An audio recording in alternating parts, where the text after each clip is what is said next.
ॐ अज्ञानतिमिरान्धस्य ज्ञानाञ्जनशलाकया चक्षुरुन्मिलितं येन तस्मै श्रीगुरवे नमः। वाञ्छाकल्पतरुभ्यश्च कृपा सिन्धुभ्येव च पतितानां पावनेभ्यो वैष्णवेभ्यो नमो नमः। नमो महावदान्याय कृष्णप्रेमप्रदायते कृष्णाय कृष्णचैतन्य नाम्ने गौरत्रिषे नमः। हे कृष्ण करुणा सिन्धो दीनबन्धो जगत्पते गोपेश गोपिका कान्त राधाकान्त नमोस्तुते। तप्त कांचन गौरांगी राधे वृंदावनेश्वरी वृषभानुसुते देवी प्रणमामि हरिप्रिये। वृंदायै तुलसीदेव्यै प्रियायै केशवस्य च कृष्णभक्तिपदे देवी सत्यवत्यै नमो नमः। श्री कृष्ण चैतन्य प्रभो नित्यानंद श्री अद्वैत गदाधर शिव सदि गौर भक्त वृंद। हरे कृष्णा कृष्णा कृष्णा हरे हरे, हरे राम राम राम हरे हरे। हरे कृष्णा। सर्वप्रथम मैं अपने गुरुपाद पद्म ओम विष्णुपाद अष्टोत्तर शत श्री श्रीमद् भक्ति वेदांत माधव गोस्वामी महाराज के चरण कमलों में अनंत कोटि दंडवत प्रणाम ज्ञापन करता हूँ। हम लोग श्रीमद् भगवद गीता का 12वां अध्याय श्रवण कर रहे हैं जिसका नाम है भक्ति योग। उसमें हमारा 9वां श्लोक चल रहा है जिसमें भगवान ने एक विकल्प प्रस्तुत किया है। यदि हम अपने मन को और अपनी बुद्धि को भगवान में निवेशित नहीं कर सकते तो भगवान कह रहे हैं कोई बात नहीं है, आप मेरे को केवल अभ्यास योग के द्वारा प्राप्त करने की इच्छा मात्र करो। अथ चित्तम समाधातुम न शक्नोषि मयि स्थिरम अभ्यास योगेन ततो माम इच्छाप्तुम धनंजय। अगर तुम अपने चित्त को मुझ में स्थिर नहीं कर सकते हो तो आप क्या करना है, आपको केवल इच्छा मात्र करो लेकिन तीव्रता के साथ और अभ्यास योग का आश्रय लेकर। अभ्यास योग का आश्रय लेकर मतलब निरंतर। तो निरंतर भगवान की प्राप्ति की इच्छा और उनका स्मरण। अब भगवान का हमको स्मरण करना है तो भगवान के कुछ हमने गुणों की चर्चा की थी, जैसे भगवान का क्या सौंदर्य है, राम जी का सौंदर्य, कृष्ण का सौंदर्य, उसके बाद उनका सौशील्य, किस प्रकार की शीलता है उनके आचरण में देखी जाती है, सौहार्द, इसके विषय में हमने बात की, करुणा, माधुर्य इत्यादि के बारे में थोड़ी सी हम चर्चा और करेंगे उसके विषय में। तो आज हम चर्चा करते हैं भगवान के गांभीर्य गुण की, गंभीरता। जैसे भगवान राम, उनका अद्भुत गांभीर्य है। देखिए, अयोध्या के सिंहासन पर उनका राज्याभिषेक होने वाला है, लेकिन राम के मुखमंडल पर किसी भी प्रकार का कोई हर्ष का विकार नहीं आया। राम बहुत हर्षित नहीं हुए कि उनको राज्य सिंहासन मिलने वाला है। और उसी समय उनको समाचार मिलता है कि उनको 14 वर्ष का वनवास हो गया है, लेकिन चेहरे पर कोई भी खिन्नता, किसी प्रकार की दुख की कोई भी लहर तक नहीं आई, एक शिकन भी नहीं पड़ी चेहरे पर। तो न हर्ष न शोक, किसी भी प्रकार का न सुख न दुख। ऐसा गांभीर्य है भगवान का। जैसे समुद्र का जो ऊपरी भाग होता है, पूर्णिमा में जब चंद्रमा फुल मून डे होता है तो उस समय बहुत चंचल हो जाता है, वो उसमें ज्वार भाटा वगैरह आता है समुद्र में। लेकिन जो नीचे का भाग है वो हमेशा शांत रहता है। ऊपर तरंग उठे या शांत रहे, गहराई से उसका कोई संबंध नहीं है, उसमें कोई प्रभाव नहीं पड़ता है। यही है भगवान राम की गंभीरता। सीता जी से कितना अधिक प्रेम करते हैं राम। सीता जी से तो भी क्या कह रहे हैं, तत्व प्रेम कर ममारु तोरा जानत प्रिया एक मन मोरा। सो मम सदा रहत तो ही पाही, जानू प्रीति रस इतने माही। जब सीता जी का हरण हुआ तो क्रंदन कर रहे हैं भगवान। समुद्र पर पुल जब बंधाया, रावण को मारा, कितना कितना प्रयत्न किया सीता जी को वापस लाने के लिए, लेकिन जब प्रजा ने सीता जी की जरा सी निंदा क्या की, भगवान राम ने उनका त्याग कर दिया। यदि वो त्याग नहीं करते तो भगवान राम का को कोई भी गलत नहीं कहता, उनका कोई अपयश नहीं होता, उनका कोई बिगाड़ नहीं सकता था किसी भी प्रकार से। लेकिन प्रजा की प्रसन्नता के लिए, और प्रजा क्या, केवल एक व्यक्ति धोबी जिसने कुछ शब्द बोल दिए थे, तो केवल प्रजा की प्रसन्नता के लिए उन्होंने सीता जी का त्याग कर दिया और एकांत में रोते हैं। रात्रि को सो नहीं पाते हैं राम, ठीक तरह से काम करते हैं, सारा काम, उनको पता ही नहीं लगता किसी को। अपने हृदय की व्यथा कभी भी बाहर व्यक्त नहीं की उन्होंने।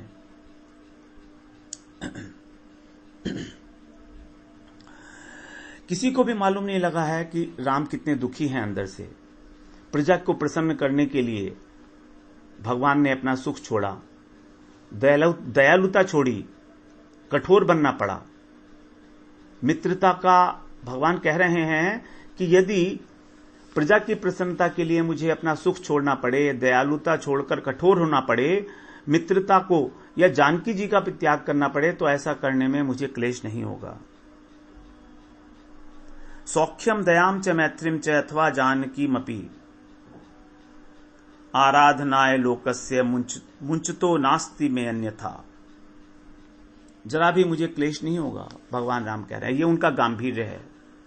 इसी प्रकार जो औदार्य है, भगवान की उदारता, कितना औदार्य है भगवान में।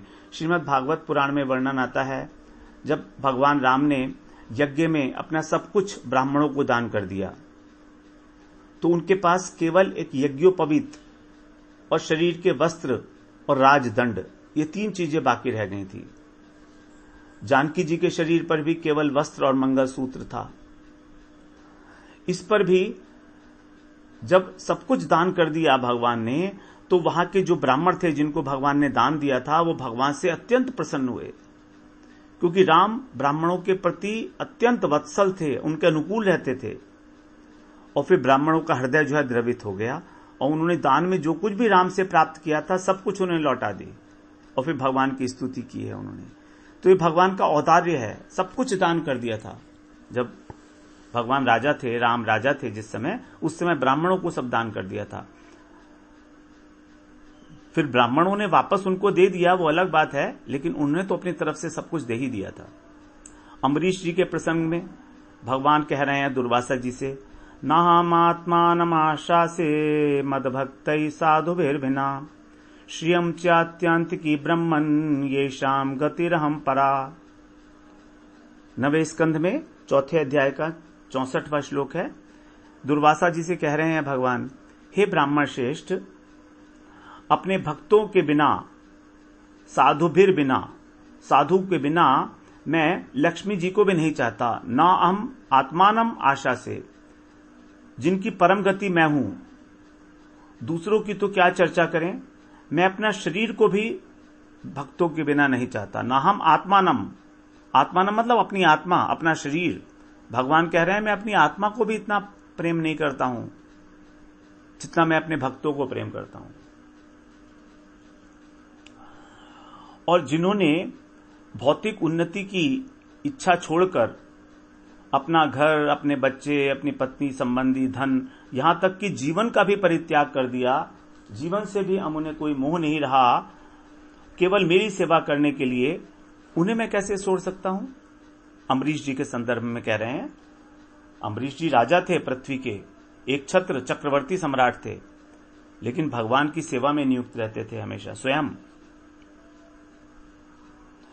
और कृष्ण की उदारता तो जानते ही हैं हम सब। सुदामा जी किस प्रकार गए थे, 2 मुट्ठी चिवड़ा लेकर उन्होंने सुदामा जी को सारी संपत्ति दे दी। शिशुपाल जब भगवान को भरी सभा में, राजसूय यज्ञ में युधिष्ठिर के भरी सभा में जब उनको अपशब्द कह रहा था तो भी शिशुपाल को भगवान सभा सहन किया, कितना उन्होंने सभी अपशब्दों को सहन किया। और जो लगातार जब गाली देता रहा तो उसको सुदर्शन चक्र से उसका सर अलग किया और उसे भी अपने चरणों में स्थान दे दिया। मतलब भगवान अपना स्मरण करने वाले भक्तों को तो स्वयं को ही दे देते हैं। स्मरतः पाद कमलम आत्मानमपि यच्छति, आत्मानमपि यच्छति, आत्मानमपि, अपनी आत्मा को ही दे देते हैं जो भगवान के चरण कमलों का स्मरण करता है। अजामिल का प्रसंग हम सब जानते हैं। अंत में उसके मुख से नारायण शब्द निकला जो कि उसके पुत्र का नाम था, और वो तो नामाभास कहा जाएगा। भगवान को तो पुकारा नहीं था उसने, तो अपने पुत्र को पुकारा था, लेकिन वो भी केवल नारायण नाम से जो नामाभास था उससे ही केवल यमदूतों के चंगुल से बच गया वो। और फिर अजामिल ने जाकर तपस्या की, भगवान का भजन किया और फिर वैकुंठ की प्राप्ति की। तो उनका नाम ही इतना उदार है कि पापी से पापी व्यक्ति का भी वो उद्धार कर देता है, केवल नाम। भगवान की तो फिर बात ही क्या। पुराणों में कथा आती है कि जब एक मलेच्छ जाति का एक व्यक्ति था, वो शौच कर रहा था, तो उस समय जंगली सुअर ने उसे मारा, और वो जो यवन था तो वो चिल्लाया, उसके मुंह से मरते हुए निकला हा राम, जो कि एक अपशब्द गाली कही जाती है। तो यहां पर भी देखिए ये अपशब्द है हा राम, लेकिन यहां पर भी हा और राम दोनों को अलग अलग कर दें तो हा राम, जैसे कि राम को पुकार रहा है वो, तो ये नामाभास कहा जाता है। तो नामाभास से ही उसकी मुक्ति हो गई है। एक तुलसी दल से भगवान प्रसन्न हो जाते हैं। तुलसी दल मात्रेण जलस्य चुलुकेन वा विक्रीणिते स्वमात्मानम भक्तेभ्यो भक्तवत्सलः। तुलसी दल मात्रेण जलस्य चुलुकेन वा, एक चुल्लू जल और उसके अंदर दो पत्तों के सहित जो मंजरी युक्त तुलसी का दल है, जब वो भगवान को अर्पण किया जाता है गंगा जल, तो कह रहे हैं भगवान विक्रीणिते स्वमात्मानम, मैं अपनी आत्मा को उनको बेच देता हूं। भक्तेभ्यो भक्तवत्सलः, ऐसे हैं भक्तवत्सल भगवान। इसी प्रकार से भगवान का जो शौर्य है, पराकाष्ठा है भगवान में शौर्य की, शूरवीरता की। युद्ध में एक लक्ष्य को भेदने के लिए भगवान राम को दूसरा बाण नहीं चलाना पड़ता था कभी भी।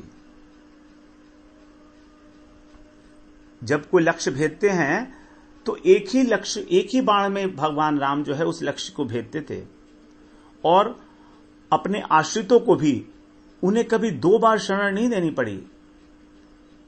मतलब क्या हुआ कि यदि कोई एक बार उनके पास याचक आ गया तो उसको इतना अधिक मिल जाता था कि उसको दोबारा कभी किसी के द्वार पर जाने की आवश्यकता ही न पड़े। जो याचक भगवान राम के द्वार पर आ गया उसको वो याचक ही नहीं रहा, फिर वो आगे कभी किसी से मांगेगा ही नहीं। इसको इतना संतुष्ट कर देते थे भगवान राम। लंका युद्ध के समय में जब विभीषण रावण, जब युद्ध चल रहा था तो विभीषण सामने आ गया रावण के। रावण को बहुत क्रोध आया विभीषण पे। उसने एकदम से उसके दिमाग में आया कि देखो सारा का सारा अनर्थ जो है, अनर्थों की सारी जड़ ये विभीषण ही है। इसी ने सीता जी का पता बताया हनुमान जी को। लंका के सारे भेद जो है राम से इसी ने बताए हैं। मेघनाद ने जो यज्ञ किया था उसकी सूचना भी इसी ने राम को दी थी। सुषैन वैद्य का पता भी इन्होंने बताया था, इसलिए इसे मार देना चाहिए। अमोघ शक्ति चलाई उसने विभीषण के ऊपर। यदि वो शक्ति विभीषण की लगती तो पता नहीं फिर क्या होता, लेकिन राम ने तुरंत ही उन्हें खींचकर अपने पीछे कर लिया और अपने वक्षस्थल पर उस शक्ति का प्रहार सहन किया राम ने। और उस शक्ति की मर्यादा की रक्षा करने के लिए भगवान राम कुछ समय के लिए मूर्छित हो गए। यह भगवान का शौर्य है। फिर एक भगवान का बड़ी स्पेशल गुण है कि जो उनके आश्रित लोग होते हैं, जिन्होंने उनका आश्रय लिया हुआ है, उनके सभी कार्यों का निर्वाह करते हैं भगवान। इसको कहा जाता है आश्रित कार्य निर्वाहकत्व। आश्रित कार्य निर्वाहकत्व अर्थात अपने आश्रित जनों के कार्यों को का निर्वाह करना, उनको पूरा करना। रामानुजाचार्य जी ने बताया है कि यह भगवान का प्रधान गुण है, उसका निर्वहन करते हैं वो। यदि हम भगवान के पास जाना चाहते हैं, हम भगवत प्राप्ति की इच्छा करते हैं, तो क्या करते हैं?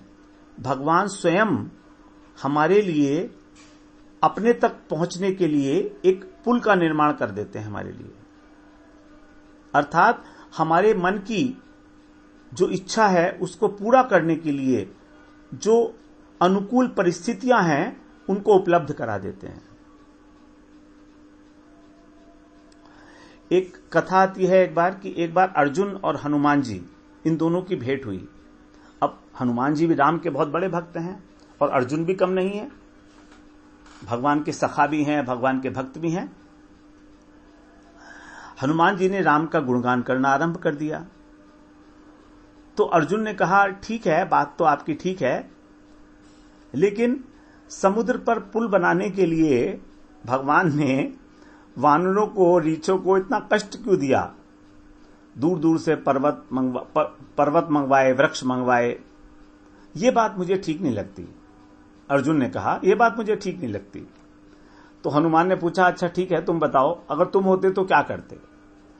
तो अर्जुन बोले, मैं तो बाणों से समुद्र के ऊपर एक पूरा सेतु का निर्माण कर देता अपने बाणों के द्वारा। तो हनुमान जी बोले, वो बात तो ठीक है, लेकिन तुम्हारा जो वो पुल बनता वो मेरा भार सहन नहीं कर सकता था, और मेरे जैसे असंख्य वानर हैं राम की सेना में, एक वानर नहीं है, असंख्य हैं। तो अर्जुन को लगा, अरे ये तो चैलेंज कर रहे हैं मेरे को। तो अर्जुन ने कहा, ठीक है, मैं अभी सामने देखो सरोवर है, उसके ऊपर एक पुल बनाता हूं अभी, और आप उस पर चलकर देखिए, यदि पुल टूट गया तो मैं धनुष बाण छोड़ दूंगा। अब अर्जुन को तो आदत थी प्रतिज्ञा करने की। अर्जुन की प्रतिज्ञा भगवान को बड़ी महंगी पड़ी। हर बार भगवान ही उसको प्रतिज्ञा से रक्षा करके बाहर निकालते थे। छोटी सी बात भी होती थी, अर्जुन एकदम अपने धनुर्बाण छोड़ने की प्रतिज्ञा कर लेते थे, इतना उनको विश्वास था। तो अर्जुन ने अपने बाणों से पुल बना दिया। अब हनुमान जी ने जैसे ही अपना पैर रखा पुल के ऊपर, पुल जो है चरमराने लगा। अब अर्जुन डर गए, मन ही मन कृष्ण का स्मरण किया, और कौन बचाएगा उनको, कृष्ण ही बचाएंगे। तो पुल झुक तो गया लेकिन टूटा नहीं, पुल थोड़ा सा बैंड हो गया, उसकी जो स्लैब थी। अब हनुमान जी को बड़ा आश्चर्य हुआ कि अरे, मेरे पैर रखने से भी इनका पुल टूटा क्यों नहीं अभी तक। अब उन्होंने ध्यान से देखा और फिर कूदकर हनुमान जी पुल से किनारे पर आ गए। फिर अर्जुन से बोले कि तुम धन्य हो अर्जुन, तुम्हारे बाणों में मेरा भार सहन करने की शक्ति नहीं थी, लेकिन जब तुम्हारे सखा ही अपनी पीठ के ऊपर सहारा देंगे उस पुल को, तो उस पुल को कौन तोड़ सकता है।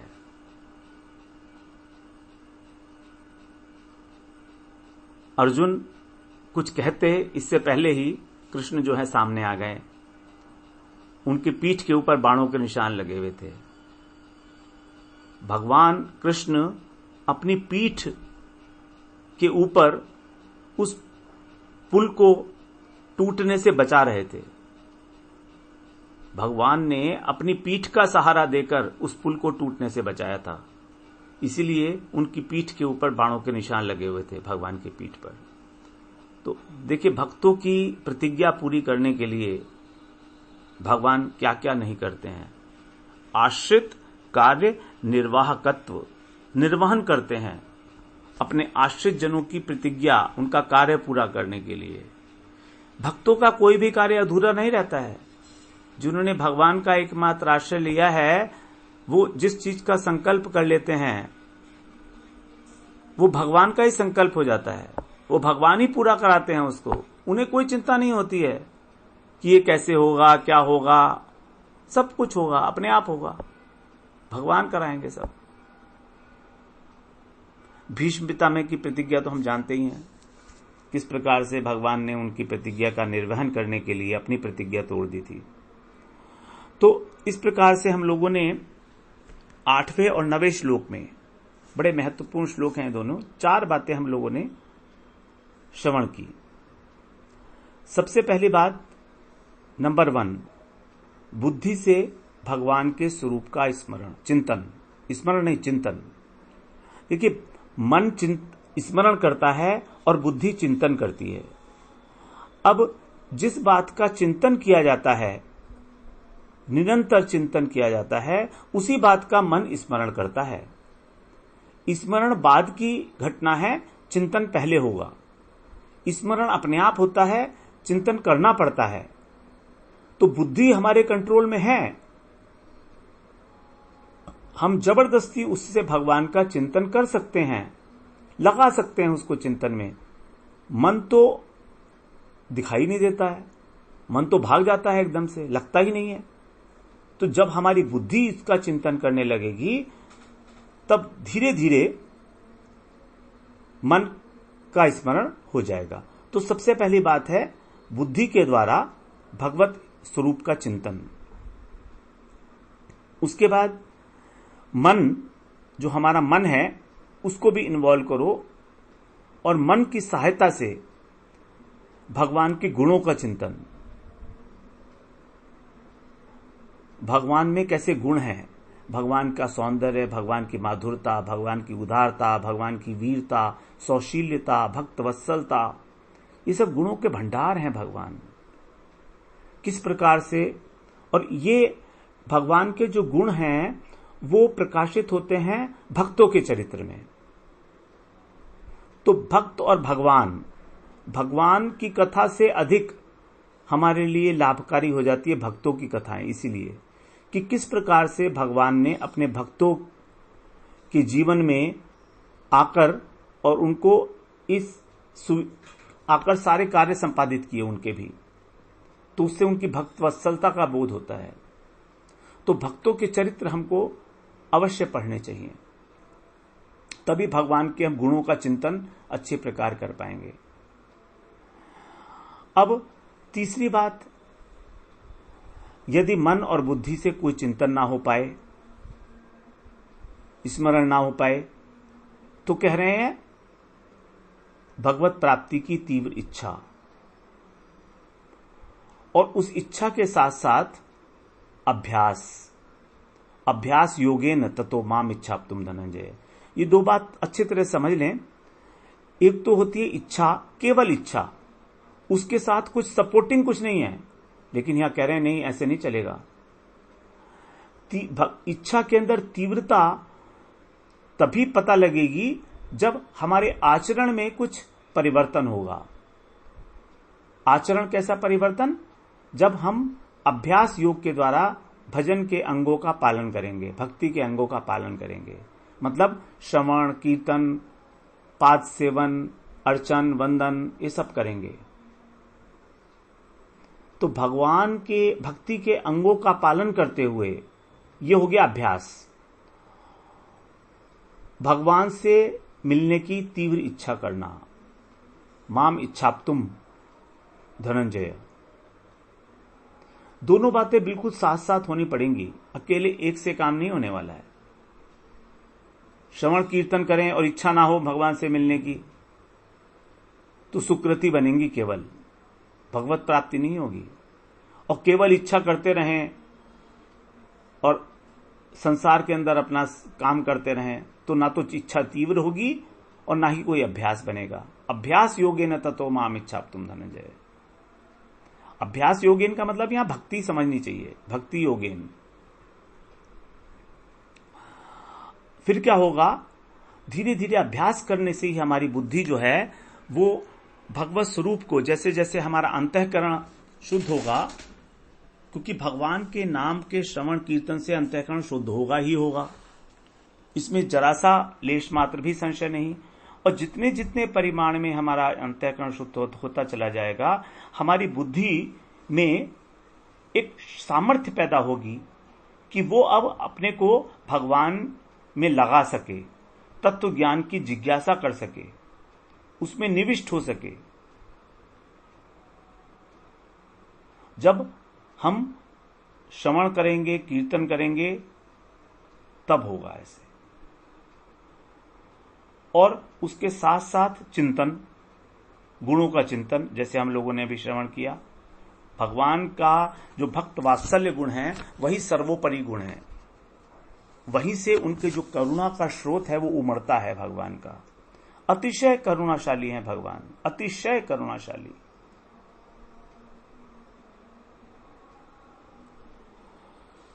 तो जब इस प्रकार से हमारा चिंतन होगा, मनन होगा, स्मरण होगा, तब हमारे अंदर आविष्ट होने की सामर्थ्य होगी, तभी होगा निवसिष्यसि मय्येव,